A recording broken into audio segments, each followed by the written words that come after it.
morning everyone.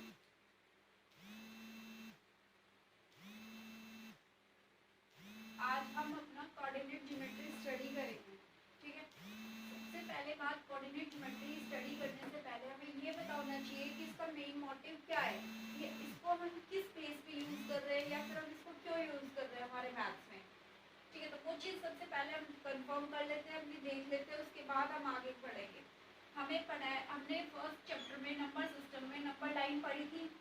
Number line पर क्या होता था, मेन मोटिव नंबर लाइन का क्या होता था कि कोई भी पॉइंट्स को हम पॉइंट आउट करते थे या फिर आइडेंटिफाई करते थे कि इस नंबर लाइन पर ये हमारा पॉइंट है। जैसे मान लो मुझे 1 को आइडेंटिफाई करना था नंबर लाइन पर कि हमारा 1 पॉइंट कहाँ है, तो ये 1 पॉइंट यहाँ पर है, हम इसको पॉइंट आउट कर देते थे, ठीक है।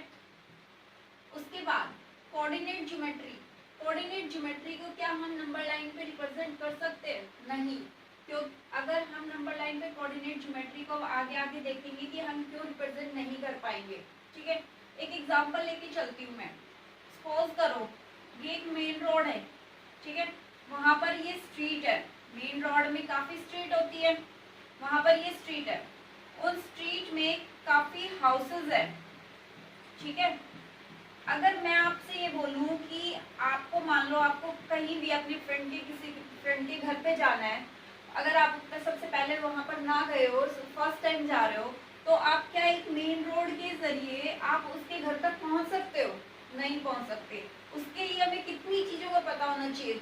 2 चीजें, ठीक है, 2 चीजों को पता होना चाहिए। फर्स्ट, मेन रोड के अलावा, मेन रोड तो हमें पता है, लेकिन उसके अलावा में 2 चीजों का और पता होना चाहिए। फर्स्ट, एक तो स्ट्रीट कौन सी है, सेकंड हाउस नंबर, ओके। अगर आपको स्ट्रीट और हाउस नंबर दोनों एग्जैक्ट पता है तो आप जहां पर जाना चाहते हैं वहां एग्जैक्ट लोकेशन में आप पहुंच जाओगे। तो नंबर सिस्टम में क्या था, हमारे पास सिर्फ हमें एक ही पॉइंट की जरूरत होती थी, लेकिन कोऑर्डिनेट ज्योमेट्री में क्या है, हमारे पास 2 चीजें होती है, ठीक है, उसको पॉइंट आउट करते हैं। 2 चीजें कौन सी? जैसे अभी मैंने एग्जांपल दिया कि मेन रोड तो आपको पता है, लेकिन आप मान लो आपको ये नहीं पता कौन सी स्ट्रीट है, तो आप बहुत सारी स्ट्रीट है, आप किसी में भी चले जाओगे, मान लो आपको स्ट्रीट पता है कि ये वाली स्ट्रीट है, लेकिन इस स्ट्रीट में भी काफी सारे हाउसेज है, आप क्या पता कि कौन सा हाउस है। तो एग्जैक्ट जहां हमें पहुंचना है उसके लिए हमें 2 चीजों को जानना जरूरी है कि फर्स्ट स्ट्रीट कौन सी है, सेकंड हाउस नंबर कौन सा है, ठीक है। ये नॉर्मली एग्जांपल था। तो कोऑर्डिनेट ज्योमेट्री को समझ में आया, नंबर लाइन पे क्यों रिप्रेजेंट नहीं कर सकते? क्योंकि नंबर लाइन पे सिर्फ हम एक बार में एक पॉइंट को रिप्रेजेंट कर पाएंगे, लेकिन कोऑर्डिनेट ज्योमेट्री में हमारे पास 2 चीजें एक साथ गिवन होती है और उनको हमें एक साथ ही पॉइंट आउट करना पड़ता है। अगर मान लो मैं यहाँ पर ऐसे बोल दूं 1 2, ठीक है, तो क्या आप 1 2 को एक साथ नंबर लाइन पे रिप्रेजेंट कर पाओगे? नहीं, क्योंकि यहाँ पर 2 पॉइंट्स दे रखे हैं, ठीक है, नंबर लाइन पे सिर्फ 1 पॉइंट, इसीलिए नंबर लाइन को 1D के अंदर इंक्लूड किया जाता है कि नंबर लाइन क्या होती है, 1 डायमेंशनल होती है, और जो कोऑर्डिनेट ज्योमेट्री होती है वो हमारी क्या होती है, 2 डायमेंशनल होती है, ठीक है। एक नॉर्मली सिंपल से एक एग्जांपल और लेके देख लेते हैं हम। मान लो हमारे पास एक पेज है, ठीक है, एक पेज है हमारे पास, किसी भी बुक का एक पेज लगा लिया हमने, यहाँ पर एक कोई पॉइंट है और हमें ये बताना है कि इस पॉइंट की एग्जैक्ट लोकेशन क्या है इस पेज पर। सबसे पहली बात, हमें 2 चीजों को पता होना चाहिए। सबसे पहली बात कि जो पॉइंट का जो कागज है हमारे पास, जो पेपर है, उसका जो बेस है, ठीक है, बेस क्या होना चाहिए, बेस से वो पॉइंट कितनी दूरी पर है, ओके।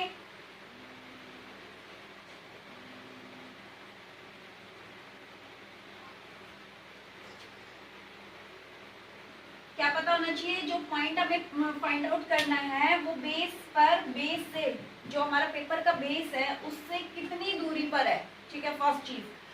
अगर हमें बेस से इस पॉइंट की लोकेशन पता चल जाती है तो क्या हमें इसकी एग्जैक्ट लोकेशन थोड़ी ना पता चलेगी। तो ये चीज तो हमें पता होनी चाहिए, लेकिन साथ साथ जो ये पेपर की जो ये हाइट गिवन है हमारे पास, जो ये हाइट है पेपर की, इससे भी कि ये पॉइंट इस हाइट से भी कितनी दूरी पर है। अगर हमारे पास बेस से और प्लस हाइट से दोनों से पता चल जाएगी तो हमें पेपर की जो पॉइंट है, जो डॉट हमने पॉइंट आउट कर रखा है, उसकी हमें एग्जैक्ट लोकेशन पता चल जाएगी। समझ में आया सबको कि हमें किसी भी एक चीज की पॉइंट एग्जैक्ट लोकेशन फाइंड करने के लिए हमें 2 चीजों का जानना बहुत जरूरी है कि हमें दो चीजें पता होनी चाहिए, तभी हम उसकी एग्जैक्ट लोकेशन पता करते हैं। ये तो थी नॉर्मल बेसिक से एग्जांपल। अब उसके बाद जहां से हमारा कोऑर्डिनेट ज्योमेट्री स्टार्ट होता है ना, वो करते हैं। एज ए प्लस साइन बना लेते हैं हम, ठीक है, एज ए प्लस साइन बना लिया। उसके बाद ये देखो नंबर लाइन को हमने क्या बोला था, ये 1D डायमेंशनल है, और जो ये हमारे पास हम कोऑर्डिनेट ज्योमेट्री जो ये ज्योमेट्री जो बना रहे हैं, ये कौन सा डायमेंशनल है, 2D। और 3D भी होता है, वो हम 11th में जाके स्टडी करेंगे उसका, ठीक। इसके बाद जो हमारे पास ये हॉरिजॉन्टल लाइन है, इस हॉरिजॉन्टल लाइन को नाम दे दिया गया x, ठीक है। जो ये वर्टिकल लाइन है, इसको नाम दिया गया y, यहाँ पर x डैश, यहाँ पर y डैश। अब ये बोलोगे कि मैम ये x, ये पूरी लाइन एक ही है, ये इस साइड x, ये x डैश y, बिकॉज यहाँ पर x जो ये है ये पॉजिटिव नंबर है, और जो x डैश से डिनोट किया गया है वो नेगेटिव नंबर है। सेम y जो इस साइड है, अपर साइड है, वो पॉजिटिव नंबर्स का है, और जो y डैश है वो नेगेटिव नंबर्स को डिनोट करता है। उसके बाद जहां पर ये दोनों लाइन इंटरसेक्ट करती है, वो पॉइंट क्या कहलाता है, O, यानी ओरिजिन। ओरिजिन कहलाता है, जहां पर ओरिजिन की वैल्यू ऑलवेज क्या होती है, 0 0, ठीक है। अब एक चीज और देखो, जो हमारे पास कोऑर्डिनेट ज्योमेट्री में होता है वो एक्स वाई का कॉम्बिनेशन होता है, कि हमने बताया था कि कोऑर्डिनेट ज्योमेट्री में हमें 2 पॉइंट्स का पता होना जरूरी है, तभी हम किसी चीज की एग्जैक्ट लोकेशन पे पहुंच सकते हैं। तो यहाँ पर इस पूरे के कॉम्बिनेशन को हम क्या कहते हैं, कोऑर्डिनेट, ठीक है। जो एक्स वाई का कॉम्बिनेशन होता है उसको हम क्या कहते हैं, कोऑर्डिनेट। और एक्स को अलग से क्या बोला जाता है, एब्सिसा, ये आपने 6th क्लास में पढ़ा होगा। और वाई को क्या बोला जाता है, ऑर्डिनेट, ओके। एक्स वाई का जो कॉम्बिनेशन होता है उसको क्या बोला जाता है, कोऑर्डिनेट। एक्स को जो एक्स की वैल्यू होती है उसको क्या बोला जाता है, एब्सिसा, और वाई की वैल्यू को ऑर्डिनेट। ये हम छोटी क्लासेस में पढ़ चुके हैं। उसके बाद अब ये देखो, हम बार बार इसको ये तो नहीं बोलेंगे कि ये x है, ये y है, ये x डैश है, ये y डैश है, तो इसको नाम दिया गया x एक्सिस, ये y एक्सिस, ठीक है। ये x डैश एक्सिस, ये y डैश एक्सिस। ये समझ में आया आपको, x और y का जो भी पैटर्न है कि x है ये इधर पॉजिटिव है, y इधर पॉजिटिव है, x डैश नेगेटिव है, y डैश नेगेटिव है। x एंड y को हमने पॉजिटिव से डिनोट किया है, और x dash and y dash को हमने नेगेटिव से डिनोट किया, यानी कि इस साइड हमारी पॉजिटिव वैल्यू आएंगी हॉरिजॉन्टल लाइन पे, जहां पर x एक्सिस है वहां पर पॉजिटिव वैल्यू आएंगी, जहां पर x एक्सिस है वहां पर नेगेटिव वैल्यू आएंगी, ठीक है। अब एक चीज, अगर मान लो यहाँ पर हम अपने क्या करते हैं, नंबर्स को पॉइंट आउट कर लेते हैं कि हमारे पास इतने नंबर है। अच्छा, कभी ये जो x एक्सिस है ये कभी खत्म हो सकता है, मान लो कि इसकी कोई भी एक वैल्यू, जैसे मान लो यहाँ पर है 1 2 3 4 5 1 2 3 4 -1 -2 -3 -1 -2 -3 -4। अगर मान लो मुझे x पर, मैंने यहाँ 5 तक लिखा, x मुझे अगर 7 दे दिया जाता है, 7, ठीक है, तो अब आप ये सोचेंगे कि हाँ तो 5 तक गिवन है, तो ये तो आगे तो फिनिश है। नहीं, ये फिनिश नहीं है, ये एक्सटेंड हो सकती है इनफाइनाइट। जैसे हमारी नंबर लाइन कभी भी खत्म नहीं होती, सेम वैसे ही हमारी जो ये एक्स एक्सिस है, वाई एक्सिस है, वो कभी खत्म नहीं होते, ठीक है। तो इसको आप अगर ज्यादा वैल्यू दी हुई है तो आप इसको और ज्यादा एक्सटेंड कर सकते हो, ठीक। इनके बीच में जो डिफरेंस है वो सेम आना चाहिए, ठीक है। एरो का निशान है, हाँ ये लाइन सेगमेंट, लाइन वगैरह में हमने आपको डिफरेंस बताया था कि लाइन सेगमेंट क्या होती है, किसको एक्सटेंड कर सकते हैं, किसको नहीं कर सकते हैं, ठीक है। अगर मान लो मेरे पास कोई गिवन वैल्यू गिवन है 3 2, और बोला गया है कि इस ज्योमेट्री पर हमें इसको रिप्रेजेंट करना है, तो यहाँ पर ये जो 3 है ये किसकी वैल्यू है, x की वैल्यू है, y की वैल्यू है, x की वैल्यू है, और 2 y की वैल्यू है, ठीक है। जो फर्स्ट वैल्यू होती है वो हमेशा x की वैल्यू होती है, क्योंकि मैंने अभी आपको लिखकर बताया है कि जो x y का कॉम्बिनेशन होता है वो कोऑर्डिनेट कहलाता है।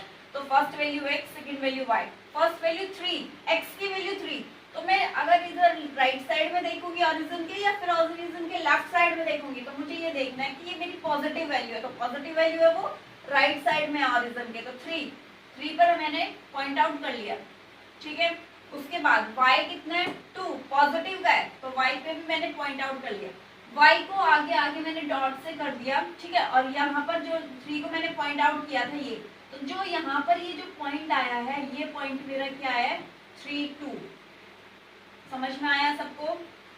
इस तरह से हमें चाहे कैसे भी नंबर दे दिए जाए वो हमें इस पर रिप्रेजेंट करके दिखाना है।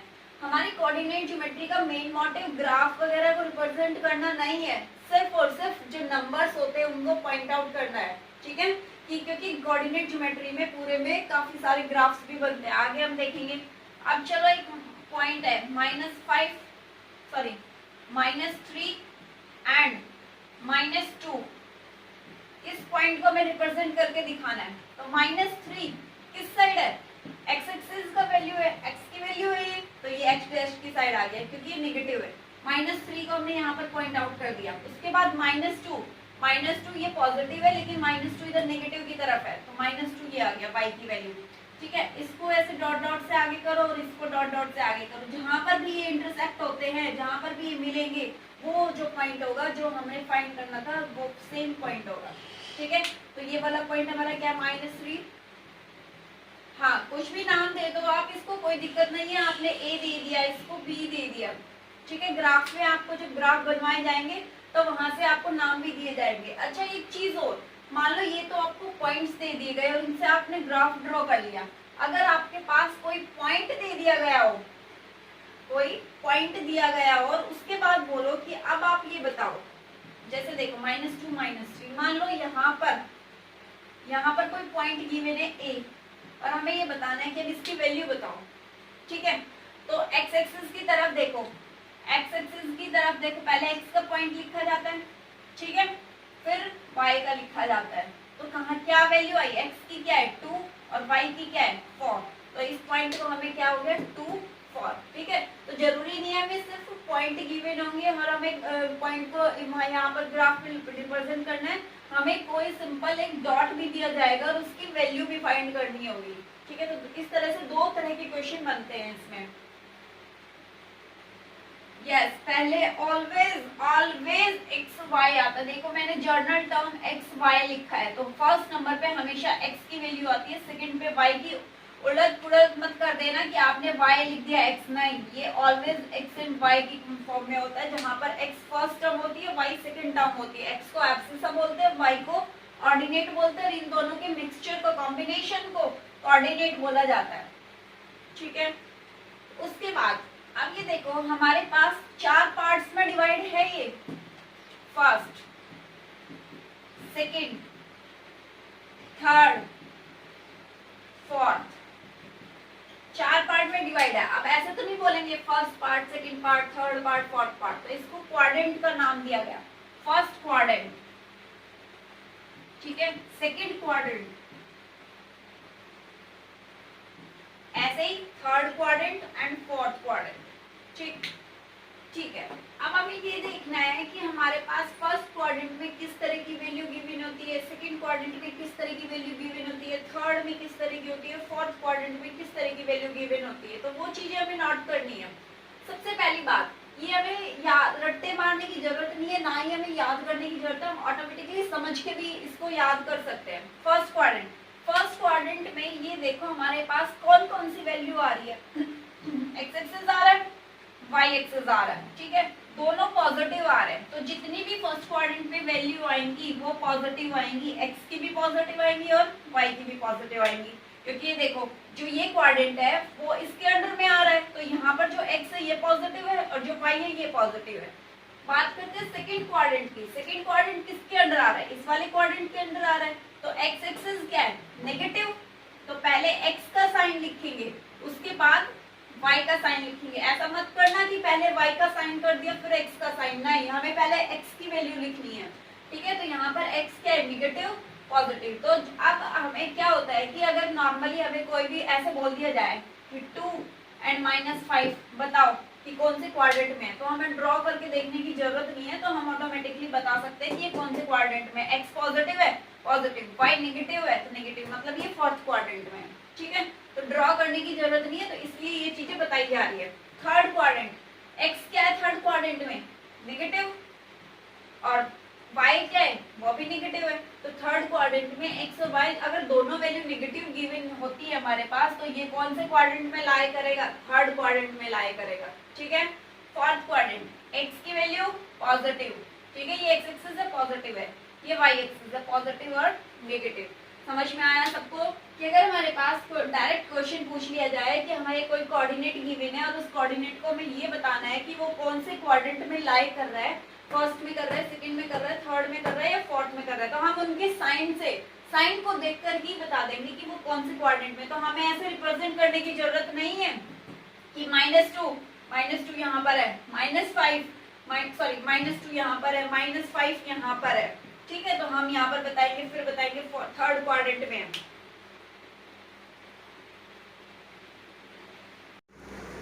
ओके, यहाँ तक आप लोगों को समझ में आ गया कि हमें क्या क्या किया है कि हमारे पास ऑर्डिनेट होता है, एक्सिस होता है, पूरे को मिक्सचर को कोऑर्डिनेट बोला जाता है, हमारे पास प्लस साइन में होता है। अच्छा, ये इस पूरे को क्या बोलते हैं, इस पूरे पैटर्न को क्या बोलते हैं, जो भी हमने ये ड्रॉ किया है बोर्ड पे, इसको हम क्या बोलेंगे, बता सकता है कोई? कोऑर्डिनेट, एक तो देखो कार्टेशियन सिस्टम, ठीक है, cartesian system, second XY plane, ठीक है, third coordinate geometry, coordinate axis. ठीक है, तो ये चीजें इनके नाम से अगर हमें डायरेक्ट पूछा जाए तो कार्टेशियन सिस्टम क्या होता है, तो कार्टेशियन सिस्टम जो भी ये सब चीजें बताई है ये होता है। XY प्लेन क्या होता है, जो ये चीज है XY प्लेन, इसमें XY का नाम दिया गया, तो यही XY प्लेन है। ठीक है, यहाँ तक समझ में आया? यहाँ तक तो हमारी 3.1 है जो वो कंप्लीट हो रही है, कवर हो रही है। उसके अलावा आई थिंक कुछ भी नहीं बच रहा। 3.1 में 2 क्वेश्चन है हमारे पास, जर्नल मतलब जर्नल क्वेश्चन है, ठीक है, वो हम देखेंगे।